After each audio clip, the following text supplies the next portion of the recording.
So this week I thought we'd continue the theme of suspension and have a look at the rear drop links. So first things first, let's get the back of the car up in the air for easier access. So officially you shouldn't need to take the wheel off to do this job, but because it's so lovely and bright today, what I thought I'd do is just take it off so we can get lots of light so we can see what's going on. So unlike the front, these drop links are actually handed. So there's a right one for the right side and there's a left one for the left side. So when you're ordering, if you only need one, it's always best to buy them in pairs, but just make sure that you're getting the right one. So these drop links, I've got obviously two fixings. There's one at the top and there's one at the bottom. The one at the top is obviously a lot more accessible. So we're going to start by removing that one first, just to release all the pressure. And then we'll get to this one around the back, which is going to be more challenging. Obviously this one's been off recently from where we did the rear anti-roll bar, so hopefully this one will come off easy, but this one is going to be more of a challenge, and today we're going to be doing both of them as well. So this fixing on mine is a 16. So officially on the inside there is a 5mm hex bit or Allen bit, so if yours is tight and yours is corroded, you're probably going to need to get that in there as well and get a spanner on here and try and work it out. But because I've been taking mine on and off, it's quite easy to get off at the moment, and obviously the use of the gun makes it even better. So around the back again we've got a similar setup. So we've got what looks like an Allen bit, it might be a Torx, I'll just check on that, but it might be a Torx, and then what looks to be a 16mm nut as well. So I think also what I'll do before I even attempt to try and get a socket or a spanner or something on here, I'm just going to give it a clean up, obviously with a wire brush and a bit of WD, just to help that kind of move around a little bit. We're going to have a challenge because the actual space between here and here is really limited, so to get a socket on here may not be possible, but we'll have to have a look and see what we can do when it comes to it. Okay, so I've tried a few different fittings. It doesn't seem to be a Torx bit, it does feel like a 5mm Allen bit. So as much as I can get the Allen bit in there, again you can see the chances of me actually getting a driver to hold it in place are going to be very, very slim indeed, if not impossible. But however, this nut, if I can move the camera out of the way slightly, is indeed a 16, so exactly the same as the top. So it makes sense that where this one at the top was a 5, we can see in there just about, I'm not sure, it's a bit difficult to see, in there is a 5. So it makes sense that this one's going to be a 5 and a 16 as well. So let's see if we can get it moving. It's been on there for a long time. It's obviously right down at the bottom, which is where all the salt and all the road corrosion is, so it's going to be a challenge. Let's have a go. Okay, so I've gone back to basics actually, and actually just got an Allen key.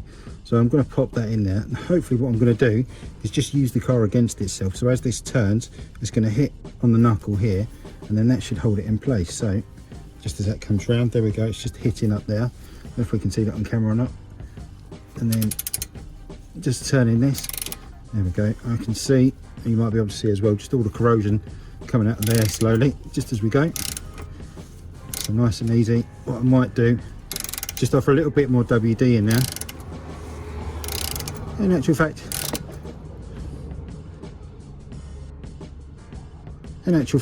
it's not too bad actually. I think it looks like it's going to come off.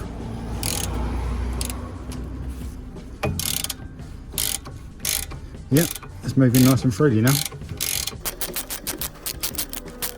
So, if I just whip that off, we are nice and away. So, a little protective cap just comes off, and there we go, one drop link nicely removed. Okay, so with it off, what we'll do, just give it a good clean up, just get the wire brush on there, just clean up all this debris and stuff like that, bits of corrosion. Just get that surface lovely and clean again.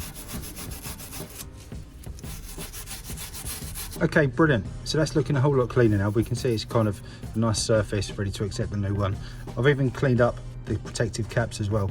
I say caps because I'm doing the other side.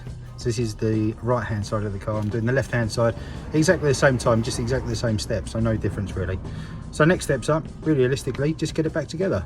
So I think I said earlier as well, these new ones, they're a slightly different fitting. The nut that goes on is actually a 17 as opposed to a 16 off the old one. But the Allen key fitting right in the middle is a 5mm still.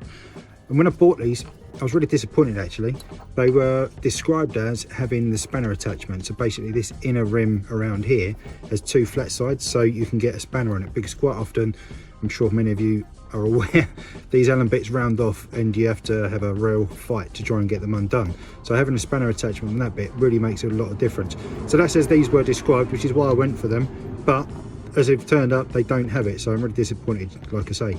But with that Allen key that I've got in there, hopefully we should be able to do them up to torque just nicely. One of the other things I noticed while I was cleaning is protective caps as well. I think you just about see on there in the sun, it says DX on this side. So that is the right hand side of the vehicle, so the back is there. So obviously this side of the car is where it says DX. The one on the other side, so the left hand side of the vehicle, is SX. So when you go to put them back, just make sure that obviously you get them in the right way, and then yeah, follow and make sure that you've watch which way they come off, which is pretty much just this way. As you can see from the dirt on the inside, but I did give them a good clean up, there's still a few bits and pieces there. You can just see that that's the way it's going to go, and basically that's just going to protect it, help protect it from some of that dirt on the inside. So when it comes to putting them back on, just obviously like I say, they are handed, so just offer them up, check it out. It'll be relatively obvious that that's going to go in there, that's going to go and receive the anti-roll bar up here, so just up there, there we go. It moves around nice and freely at the moment because it's not connected either side. So obviously if you were putting it on the other way, I don't know if it would be identical, pretty much, yeah. So I don't think there's a top and a bottom to these, they can go on either way, but basically you just need to make sure that you've got the left hand side for the left hand and the right hand for the right hand, otherwise you're going to be scratching your head thinking, why isn't this going on? So the order for getting these back on then, we're going to offer this kind of cowling up, that's going to go straight through there, over the top of it, and then we've got our 16mm nut, it's just going to go onto the back of it. You can probably see more than I can at the minute, I can't see a thing from where I am, but that's just going to go on there, and we'll get that tightened up, just finger tight for now. And then what we'll do also is get this top end back onto the roll bar in a second. I'm just going to go and do the one behind me first, and then we can get them torqued up. Okay, so with the other one done, now we can just offer this back into the anti-roll bar, just line it up nicely, there we go, and just get that new nut on there.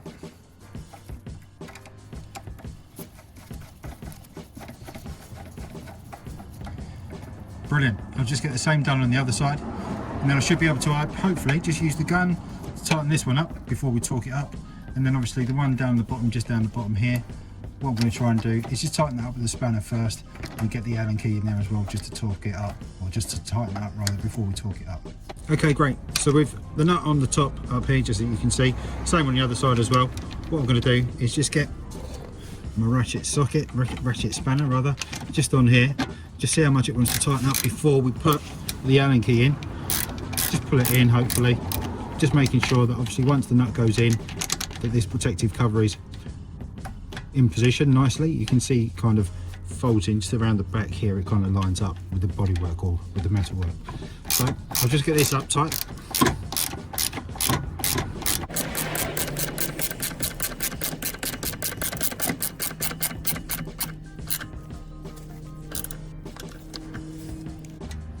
Okay, so that's gone on really well actually. With the new ones, what you tend to find is they're a lot stiffer, and the middle spindle, or nipple, whatever you want to call it, doesn't actually turn so much. So that feels really good. Obviously we're going to torque it up in a minute.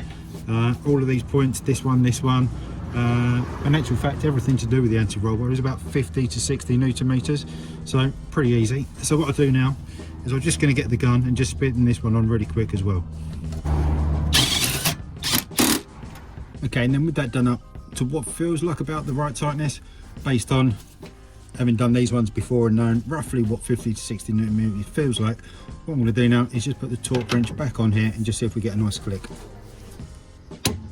Fantastic. So based on that, what I'm going to do is exactly the same for these ones as well, just tighten them up to around the same tightness, and then if we get any knocks or bumps or creaks or anything like that, we'll come back and we'll tighten it up retrospectively.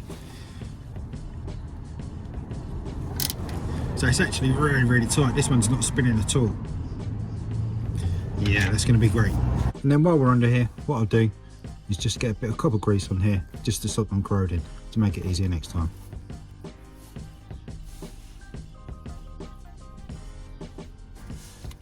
So now it's all done and torqued up, last thing to do is get the car back down on the ground. Okay, perfect. So there we go, doing the rear drop lengths on an Alfa Romeo Giulietta.